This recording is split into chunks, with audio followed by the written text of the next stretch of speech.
बिस्मिल्लाहिर्रहमानिर्रहीम। अस्सलाम वालेकुम डियर स्टूडेंट्स, मैं हूं आपका टीचर मोहम्मद ज़ुएब खान और आपको खुशामदीद कहता हूं आपके अपने यूट्यूब चैनल MZK मैथमेटिक्स में। डियर स्टूडेंट्स, प्री कैलकुलस की इस सीरीज़ में आज हम टॉपिक डिस्कस करेंगे increasing, decreasing and constant function. ठीक है, तो चलो स्टार्ट करते हैं। Increasing, decreasing and constant function. सबसे पहले इनफॉर्मल डिफिनीशन की तरफ थोड़ा सा देख ले, फिर फॉर्मल डिफिनीशन की तरफ भी आते हैं। क्या कह रहे हैं कि a function increases over an open interval of its domain if its graph rises from left to right on the interval. एक फंक्शन इंक्रीजिंग फंक्शन कब कहलाएगा, देख ले। अगर मेरे साथ एक्स वाई प्लेन है, ये एक्स एक्सिस है, ये वाई एक्सिस है, दरमियान में है ओरिजिन। ठीक है ना, यहाँ पर एक्स एक्सिस पे मैं कुछ पॉइंट्स लेता हूँ 1 2 3 4। जब आप लेफ्ट से राइट की तरफ मूव करते हैं तो वैल्यूज इंक्रीज होती है ना। देख ले, यहाँ पर लेफ्ट साइड पे 1 है, फिर देख ले, फिर 2 बन जाते हैं, फिर 3। तो from left to right X axis पर जैसे ही लेफ्ट से राइट की तरफ मूव करेंगे तो वैल्यूज इंक्रीज होगी। ठीक है, तो अगर मेरे पास एक ग्राफ है वो इस तरह बन रहा है, ठीक है ना, इस इंटरवल में 1 से लेकर 3 इंटरवल में, 1 से लेकर 3 ओपन इंटरवल में अगर हम देख ले, जैसे ही मैं एक्स एक्सिस पर लेफ्ट से राइट की तरफ मूव करता हूं, 1 से जाता हूं 3 की तरफ, आप इस ग्राफ को देख ले, ये राइज कर रहा है, ये ऊपर की तरफ जा रहे हैं। तो ऐसे फंक्शन के ये जो फंक्शन पे होगा ये हमारे पास इंक्रीजिंग फंक्शन कहलाएगा। हम कहेंगे ये जो ग्राफ है ये इंक्रीजिंग फंक्शन का ग्राफ है। देख ले, समझने की कोशिश करें।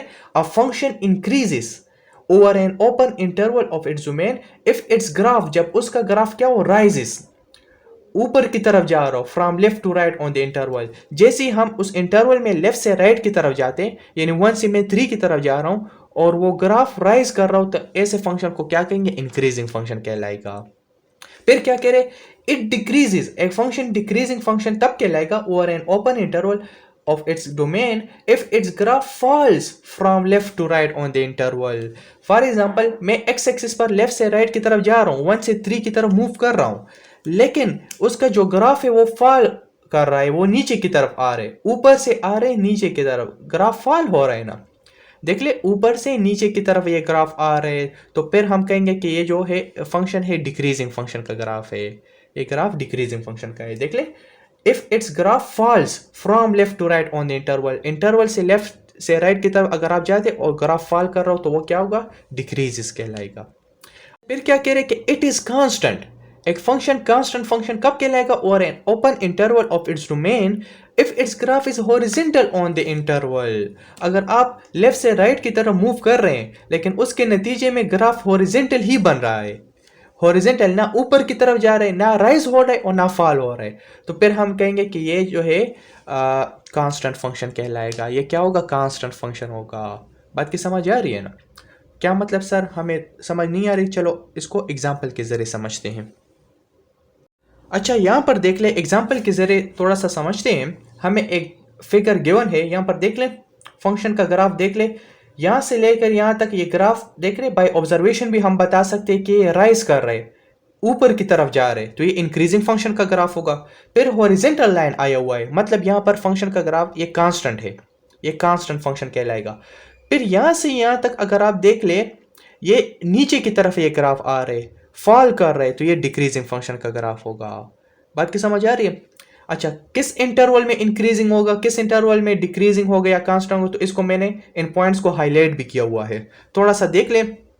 The function increases over the open interval -2 और 1, ये -2 से लेकर 1 तक, देख ले, इस -2 से लेकर 1 तक, यहां तक अगर आप देख ले, -2 से लेकर 1 तक ये फंक्शन का ग्राफ इंक्रीज कर रहे हैं ना, तो ये इंक्रीजिंग फंक्शन का ग्राफ कहलाएगा। Because the y values continue to get larger for x values in that interval. जैसे ही हम लेफ्ट से राइट की तरफ मूव कर रहे हैं, -2 से 1 की तरफ आ रहे, x की वैल्यू इंक्रीज हो रही है ना, लेफ्ट से राइट पर x की वैल्यूज इंक्रीज होती है, तो उसी के रिस्पेक्ट में ये y की वैल्यूज भी इंक्रीज हो रही है, ये y की वैल्यूज भी इंक्रीज हो रही है, ये नीचे से ऊपर की तरफ जा रहे हैं, तो कॉमन सेंस की बात है कि y की वैल्यू भी इंक्रीज होंगी। देख ले, the y values continue to get larger for x values, तो जब x की वैल्यूज पर y की वैल्यूज भी इंक्रीज हो रही है तो ऐसे फंक्शन पर इंक्रीजिंग फंक्शन कहलाता है। ठीक है, अब यहां पर देख ले, the function is constant over the open interval 1 से लेकर 4 तक, 1 और 4 ओपन इंटरवल, इस 1 से लेकर 4 तक जो है इस इंटरवल में देख ले x की वैल्यूज तो इंक्रीज कर रही है, 1 से 4 की तरफ हम जा रहे हैं, लेफ्ट से राइट की तरफ मूव कर रहे हैं, लेकिन y की वैल्यू इंक्रीज नहीं हो रही, एक कांस्टेंट फिक्स नंबर आ रहे, देख ले 5 आ रहे, देख ले 1 से लेकर 4 तक फिक्स नंबर ही आ रहे हैं, यहां पर भी 5 वैल्यू आएगी y की, यहां पर भी आएगी, यहां पर भी, तो 5 वैल्यू ही हमारे पास आ रही है। तो जब कांस्टेंट नंबर आ जाए, y की कांस्टेंट वैल्यू आ रही हो, तो ऐसे फंक्शन का ग्राफ फिर वो कांस्टेंट फंक्शन कहलाता है ना। तो देख ले the function is constant over the open interval 1 4 because the y values are always 5 for all x values there, x की कोई भी वैल्यू आप पुट कर ले, फंक्शन का आंसर 5 ही आएगा, देयरफॉर यह फंक्शन कांस्टेंट फंक्शन कहलाएगा।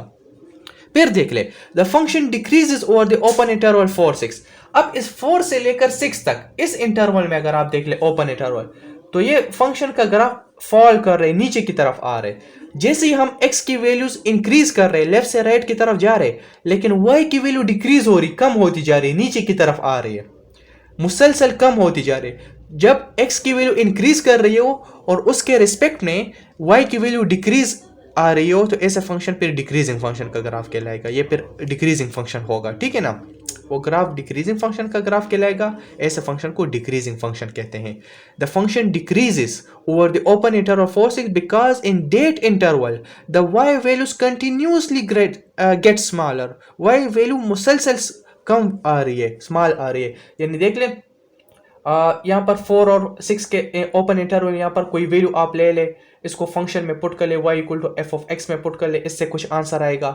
फिर 5 वैल्यू ले ले तो इससे कम, यानी अगर आप इसमें पुट कर ले फॉर एग्जांपल, इससे आंसर आ रहे 4, ठीक है ना, तो 5 वैल्यू पुट करने पर इससे 3 आंसर आएगा, 5.2 वैल्यू पुट करने पर इससे आएगा मजीद कम वैल्यू आएगी, 2 आंसर आएगा। जैसे आप 6 की तरफ जाएंगे, 4 से 6 की तरफ, यानी x की वैल्यू इंक्रीज करते जाएंगे तो y की वैल्यू डिक्रीज होती जाएगी, तो इसलिए ये डिक्रीजिंग फंक्शन का ग्राफ है, ऐसे फंक्शन को डिक्रीजिंग फंक्शन कहते हैं।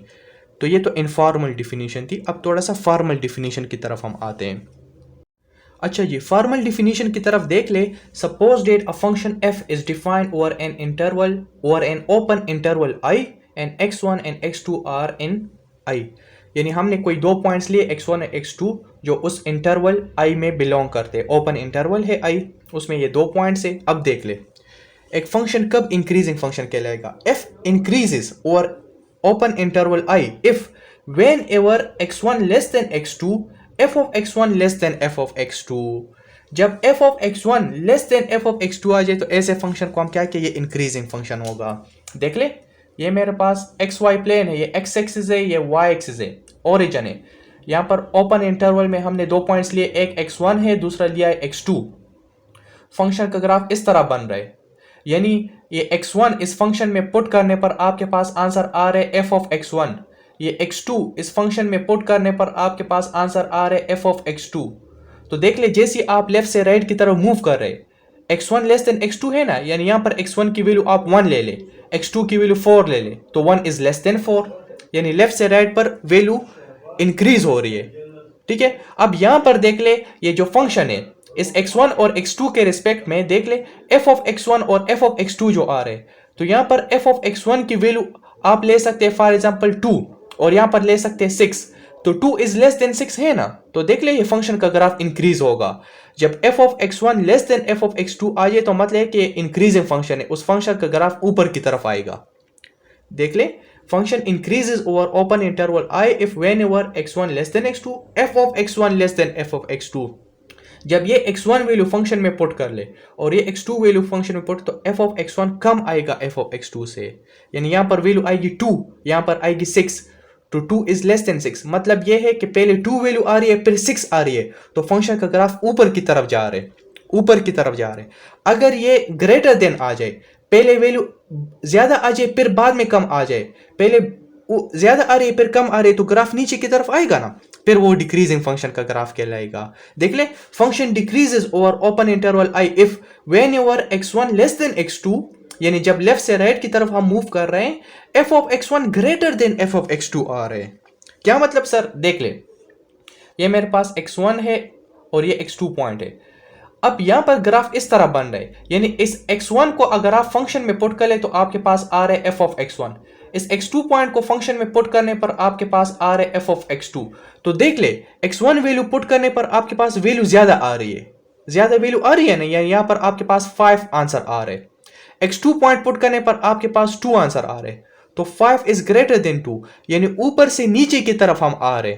जैसे ही हम लेफ्ट से राइट की तरफ मूव कर रहे हैं, एक्स एक्सिस पर लेफ्ट से राइट की तरफ मूव करें, उसके रिस्पेक्ट में फंक्शन जो है ना हमें वैल्यू कम दे रहा है, ऊपर से हम नीचे की तरफ आ रहे। पहले ज्यादा वैल्यू दे रहा था, फिर कम, 5 से फिर वो आपको 4 देगा, फिर 3, फिर 2, इस तरह कम वैल्यू दे रहे हैं। तो इस वजह से इसको हम फिर डिक्रीजिंग फंक्शन कहेंगे। एक फंक्शन डिक्रीज तब होगा जब x1 लेस देन x2 हो और उसके रिस्पेक्ट में f of x1 greater than f of x2 आ जाए।